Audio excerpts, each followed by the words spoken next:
दोस्तों, जिस डायरेक्टर ने अनुज शर्मा को स्टार बनाया, करण खान को स्टार बनाया, जिसके वजह से आज मन कुरैशी और अमलेश नागेश का छत्तीसगढ़ी फिल्म इंडस्ट्री में इतना बड़ा नाम है, क्या आपको पता है उस डायरेक्टर का अपमान उनके ही एक एक्टर ने किया था। तब से लेकर आज तक सतीश जैन ने उनके साथ कभी कोई काम नहीं किया। दोस्तों, सतीश जैन की ऐसी कौन सी वजह जिसके कारण उनकी ज्यादातर फिल्में सुपर हिट होती है, चाहे वो छत्तीसगढ़ की हसन पगली फंस जावे हो या भोजपुरी की निरहुआ हिंदुस्तानी। सतीश जैन को आखिर किस फिल्म से बहुत ज्यादा नुकसान हुआ था और कैसे सतीश जैन ने अपने माता पिता को धोखा दिया और कैसे बन गए वो छत्तीसगढ़ के सबसे बड़े सुपरहिट डायरेक्टर, जानेंगे इस वीडियो में। तो नमस्कार दोस्तों, मैं चंदन तिवारी और आप सबका बहुत बहुत स्वागत है हमारे शो छत्तीसगढ़ी फिल्मी जगत में। दोस्तों, आज हम बात करेंगे हिंदी फिल्मों के राइटर, छत्तीसगढ़ी और भोजपुरी फिल्मों के जाने माने डायरेक्टर सतीश जैन के बारे में। उससे पहले छत्तीसगढ़ी फिल्मी जगत से जुड़ी नई नई इंटरेस्टिंग, सही और सटीक जानकारी के लिए चैनल को सब्सक्राइब जरूर कर ले। दोस्तों, बात है उस समय की जब गोविंदा की फिल्म हद कर दी आपने की शूटिंग स्विट्जरलैंड में चल रही थी, जहां फिल्म की पूरी टीम एक साथ मौजूद थी और साथ में वहां सतीश जैन भी मौजूद थे। दोस्तों, हम आपको बता दें, सतीश जैन हद कर दी आपने फिल्म के लेखक हैं, जिससे आप फिल्म के शुरू होते ही स्क्रीन में उनका नाम देख सकते हैं। दोस्तों, आप सोच रहे होंगे कि सतीश जैन तो छत्तीसगढ़ के हैं, पर वह बॉलीवुड में गोविंदा की फिल्म में कैसे पहुंचे। तो दोस्तों, हम आपको बता दें कि हद कर दी आपने सतीश जैन की गोविंदा के साथ आखिरी हिंदी फिल्म थी। उससे पहले इन्होंने गोविंदा की और 4 फिल्मों में बतौर लेखक काम किया था। पहला 1994 में रिलीज हुई फिल्म दुलारा, 1994 में ही रिलीज हुई आग, 1998 में परदेसी बाबू, 1999 में राजा जी और सन 2000 में रिलीज हुई फिल्म हद कर दी आपने। इन सभी फिल्मों के लेखक सतीश जैन ही थे।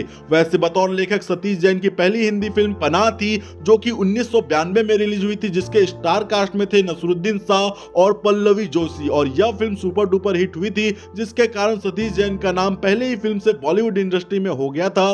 दोस्तों, सतीश जैन को नसरुद्दीन शाह की पनाह फिल्म और गोविंदा की इतनी सारी फिल्में कैसे मिली, इसके पीछे बहुत इंटरेस्टिंग स्टोरी है, जिसे जानने में आपको भी मजा आने वाला है। दोस्तों, बात है उस वक्त की जब सतीश जैन ने अपने घर में झूठ बोलकर अपने माता पिता को धोखा देकर छत्तीसगढ़ से मुंबई आए थे और उन्होंने अपने घर में बोला था कि वह एक स्टील के कंपनी टेक्सट्रॉन लिमिटेड मुंबई में काम करने जा रहे हैं, जहां गाड़ियों की गियर्स और बेरिंग बना करती थी। पर दोस्तों, सच तो यह था कि मुंबई आने के बाद सतीश जैन ने कभी भी टेक्सट्रॉन कंपनी में गए ही नहीं, बल्कि वह मुंबई पहुंचने के बाद फिल्म लाइन के चक्कर लगाने लगे थे और लगभग 80s 90s के दशक के सभी प्रोड्यूसर, सभी डायरेक्टर से मिलने की कोशिश वह रोजाना करने लगे। कुछ प्रोड्यूसर डायरेक्टर तो सतीश जैन से मिले ही नहीं और कुछ मिले तो उन्होंने फिल्म लाइन में काम देने से साफ साफ इनकार कर दिया, क्योंकि सतीश जैन के पास फिल्म लाइन का पहले से कोई एक्सपीरियंस नहीं था। सतीश जैन पूरे 1.5 साल तक मुंबई में फिल्म लाइन में काम की तलाश करते रहे, पर उनको किसी ने मौका नहीं दिया। पर अब उनकी किस्मत बदलने वाली थी। दोस्तों, सतीश जैन का एक आदत था, वह खाली समय में अखबार और मैगजीन पढ़ा करते थे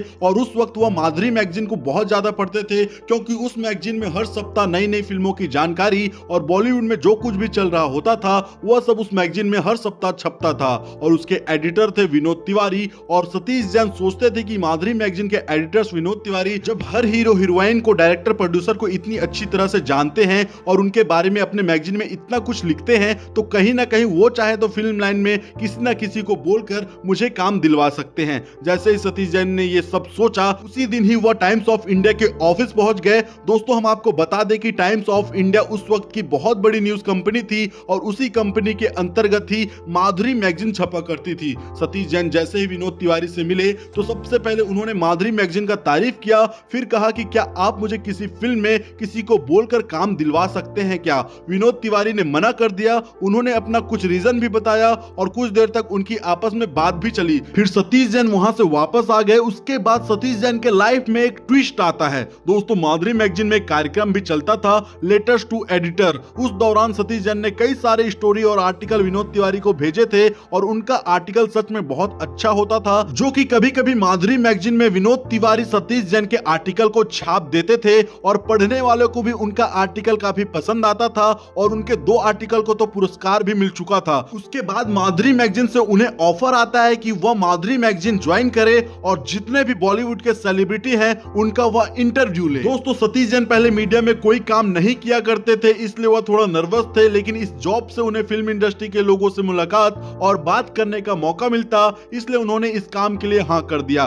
दोस्तों, फिर क्या, सतीश जैन ने आए दिन बॉलीवुड सेलिब्रिटीज का इंटरव्यू लेना शुरू कर दिया और देखते ही देखते सतीश जैन का टाइम्स ऑफ इंडिया में काफी ज्यादा नाम हो गया। दोस्तों, दोस्तों आलम यह था कि सेलिब्रिटी सतीश जैन को इंटरव्यू देने से डरने लगे थे, क्योंकि वह बेबाकी से क्वेश्चन करते थे, कंट्रोवर्शियल सवाल भी करते थे और सेलिब्रिटीज के आंसर देने पर वह क्रॉस क्वेश्चन भी करते थे। सतीश जैन का यह अंदाज किसी को अच्छा लगता तो किसी को बुरा, और उस कारण कई बार सतीश जैन की लड़ाई सेलिब्रिटीज से हो जाती थी। एक बार सतीश जैन के सवाल पूछने पर अनिल कपूर बुरी तरह भड़क गए थे और उन्हें अपने कार से उतार दिया था, और तो और एक बार एक्ट्रेस अमृता सिंह ने उन्हें मारने के लिए अपना सैंडल तक उतार लिया था। दोस्तों 80s 90s के दौरान जितने भी हिट एक्टर थे लगभग सभी स्टार्स का इंटरव्यू सतीश जैन ने लिया था, जैसे सनी देओल, जैकी श्रॉफ, अनिल कपूर, माधुरी दीक्षित आदि। दोस्तों ये सब चल ही रहा था कि उनके लाइफ में एक और ट्विस्ट आता है। दोस्तों सतीश जैन के काम से खुश होकर माधुरी मैगजीन के एडिटर विनोद तिवारी ने उन्हें एक और ऑफर दिया कि वो माधुरी मैगजीन को परमानेंट ज्वाइन कर लें और डेली ऑफिस आकर माधुरी मैगजीन के सारे काम का देखरेख करें,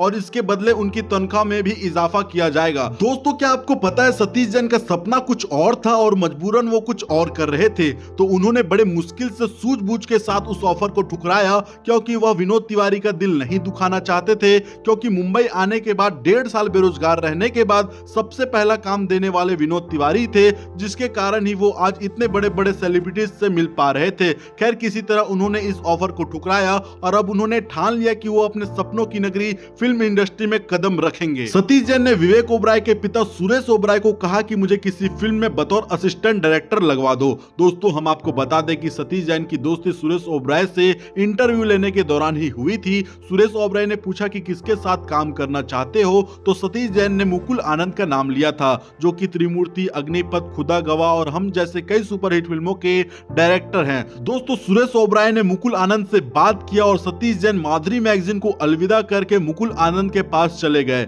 लेकिन मुकुल आनंद की फिल्म की शूटिंग लगभग खत्म ही होने वाली थी, पर उनकी दोस्ती गोविंदा के बड़े भाई कृति कुमार से हो गई थी, जो कि एक्टिंग छोड़ के डायरेक्शन में अपना हाथ आजमाना चाहते थे। फिल्म हत्या कृति कुमार की बतौर डायरेक्टर पहली फिल्म थी और सतीश जैन इस फिल्म में असिस्टेंट डायरेक्टर थे और इस फिल्म के लीड एक्टर थे गोविंदा, और ये फिल्म उस वक्त गोविंदा की सबसे ज्यादा कमाई करने वाली फिल्म बन गई थी। उसके बाद कृति कुमार फिर से अपने भाई गोविंदा को लेकर एक और फिल्म राधा का संगम बना रहे थे, जिसमें सतीश जैन एसोसिएट डायरेक्टर थे। दोस्तों इस बीच सतीश जैन को एक फिल्म लिखने को भी ऑफर हुआ, जिसके अच्छे खासे पैसे भी उन्हें मिले थे, और उन्होंने बहुत कम समय में पन्ना फिल्म की कहानी लिखी, और यह फिल्म सुपरहिट होने के बाद गोविंदा ने उन्हें अप्रोच किया और सतीश जैन को अपने फिल्म के लिए स्टोरी लिखने को कहा। दोस्तों हम आपको बता दें कि सतीश जैन कभी भी फिल्मों के राइटर बनना नहीं चाहते थे, बल्कि बचपन से उनका फिल्म लाइन में काम करने का कुछ और सपना था, लेकिन मजबूरन पैसे के लिए और गोविंदा की बात ना टाल पाने के कारण उन्हें फिल्मों की स्टोरी लिखनी पड़ रही थी। और उस वक्त 90s के दशक में उन्हें एक फिल्म लिखने के लिए 5 लाख मिलते थे, जो कि उस वक्त के हिसाब से यह अमाउंट बहुत बड़ा था।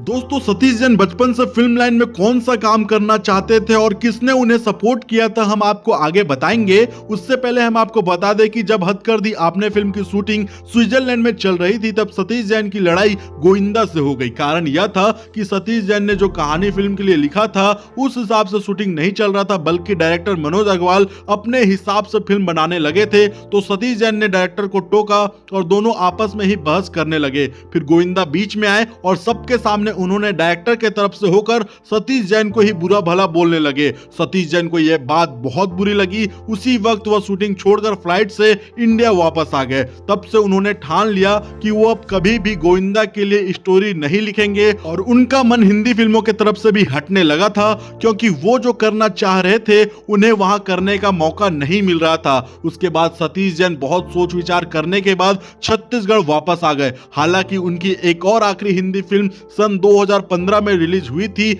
आई लव देसी, जिसके स्टोरी को सतीश जैन ने ही लिखा था, पर यह फिल्म थिएटर्स में कुछ खास कमाल नहीं दिखा पाई थी। दोस्तों सतीश जैन ने मोर छैया भुइया, मया, लैला, टिप टॉप, छैला, अंगूठा छाप फिल्म को कैसे बनाया और कैसे हुई थी ये सारी फिल्में सुपरहिट, और यूट्यूब में सबसे ज्यादा देखे जाने वाला भोजपुरी फिल्म निरहुआ हिंदुस्तानी और निरहुआ रिक्शा वाला 2, ये फिल्में उन्हें कैसे मिली थी, इसके पीछे इंटरेस्टिंग स्टोरी है जिसे हम अगले भाग में जानेंगे। तो दोस्तों यह वीडियो आपको पसंद आया तो लाइक करें और इस तरह की इंटरेस्टिंग वीडियो देखने के लिए चैनल को सब्सक्राइब करें। धन्यवाद।